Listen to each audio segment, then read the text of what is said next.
Hello everyone, আসসালামু আলাইকুম। It's me Priti, welcome back to my new video. আজকের ভিডিওটাতে আমি টোনারের যে রেমেডিটা সেটা আমি শেয়ার করব। একজন আপু কমেন্ট করেছিল টোনারের ভিডিওটা শেয়ার করার জন্য, তো আমি স্টেপ বাই স্টেপ কীভাবে ইউজ করতে হবে টোনারটা সেটা, প্লাস টোনারটা কীভাবে মেক করতে হয় সম্পূর্ণ A to Z ভিডিওতে ডিটেলসে বলে দেব। আর যেটা একটা জিনিস, টোনারটা আপনারা সর্বোচ্চ 1 সপ্তাহ পর্যন্ত ফ্রিজে রেখে ইউজ করতে পারবেন। 1 সপ্তাহের উপরে ফ্রিজে রেখে ইউজ করা যাবে না, কারণ এতে পরে ওই টোনারটা যেমন মেয়াদ উত্তীর্ণ হয়ে যায় যে কোনো জিনিসের, ওরকম হয়ে যাবে। পরে দেখা যাবে আপনাদের স্কিনের ব্যারিয়ার নষ্ট হয়ে যেতে পারে, বা ফাঙ্গাস, একনি, বিভিন্ন ধরনের প্রবলেমস হয়ে যেতে পারে। তো ভিডিওটা শুরু করা যাক। প্রথমে একটি বাটিতে 1 চামচ চাল নিয়ে নিচ্ছি। এখানে আমি ঘ্রাণের জন্য পোলার চাল ব্যবহার করছি। পোলার চাল, এরপরে লবঙ্গ। এখানে আমি 7 থেকে 8টি লবঙ্গ নিয়ে নিলাম। এরপরে লবঙ্গগুলোকে ধুয়ে চালের সাথে দিয়ে দিলাম।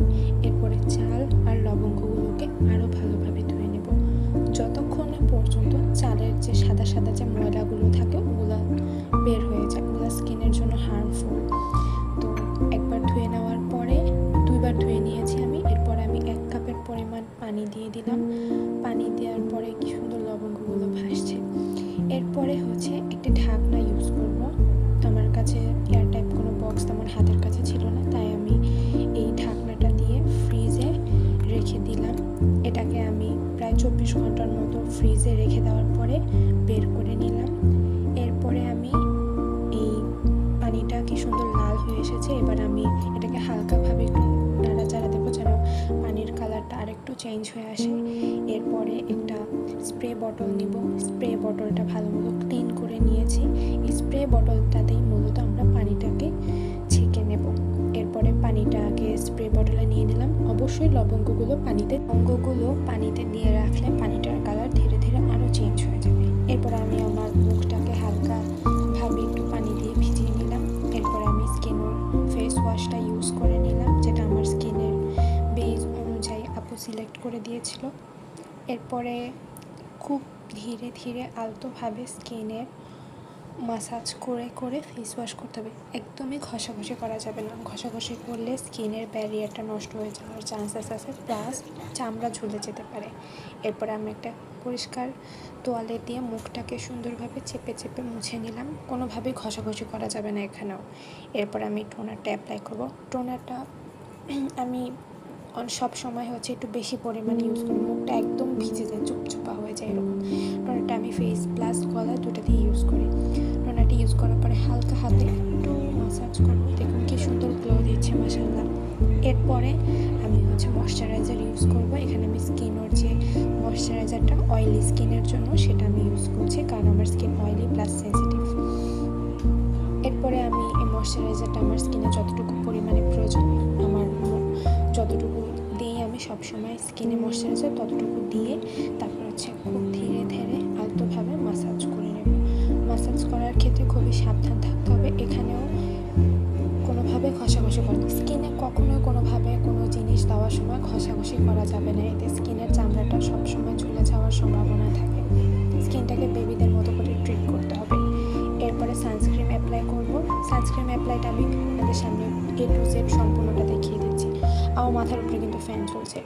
আমি সানস্ক্রিনটা মুখের প্রতিটা জায়গায় জায়গায় দিয়ে দিচ্ছি।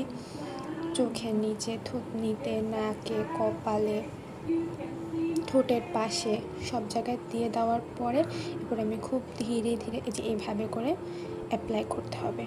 কোনোভাবে রাব করা যাবে না। ফেস ওয়াশ করে যেমন রাবিং করে ওরকম করা যাবে না, এতে স্কিনের চামড়াটা ঝুলে যেতে পারে বা স্কিনে ইচিংয়ের প্রবলেমও হয় অনেক সময়। খুব সাবধান থাকতে হবে।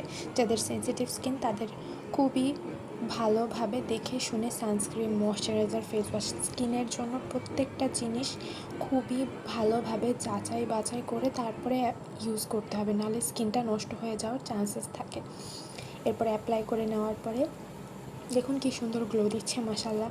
ব্যাক ক্যামেরায় দেখিয়ে দিলাম, এরপর ফ্রন্ট ক্যামেরায় আমি দেখিয়ে দিচ্ছি কি সুন্দর লাগছে, গ্লো করছে, মাশাআল্লাহ। তো ভিডিওতে তো আমি দেখিয়ে দিলাম কিভাবে স্টেপ বাই স্টেপ স্কিন কেয়ারটা করবেন, টোনার, ময়শ্চারাইজার, সানস্ক্রিন ইউজ করবেন। সানস্ক্রিন ইউজ করার ক্ষেত্রে ময়শ্চারাইজার ইউজ করার পর মিনিমাম 2 মিনিট টাইম দিবেন ময়শ্চারাইজারটা স্কিনে যেন বসে যাওয়ার পরে তারপরে সানস্ক্রিন অ্যাপ্লাই করবেন। সানস্ক্রিন ইউজ করার ক্ষেত্রে ফ্যানের নিচে অথবা মিনি ফ্যান মুখের সামনে ধরে দেন অ্যাপ্লাই করতে পারেন। অ্যাপ্লাই করলে তাহলে দেখা যাবে যে হোয়াইট কাস্টটা আর আসবে না, যেটা নিয়ে সবাই অনেক কোয়েশ্চেন করে যে আপু হোয়াইট কাস্ট দেয়, এটা তো যায় না, এটা তো বসে না স্কিনে। আপনাকে সানস্ক্রিন ইউজ করার পরেও মিনিমাম 2 থেকে 3 মিনিট সময় দিতে হবে সানস্ক্রিনটা স্কিনে অ্যাবজর্ব হওয়ার জন্য। তো আজকের ভিডিওটা এই পর্যন্তই। নেক্সট কী টপিকের উপরে ভিডিও দেখতে চান অবশ্যই কমেন্ট করে জানাবেন। আল্লাহ হাফেজ।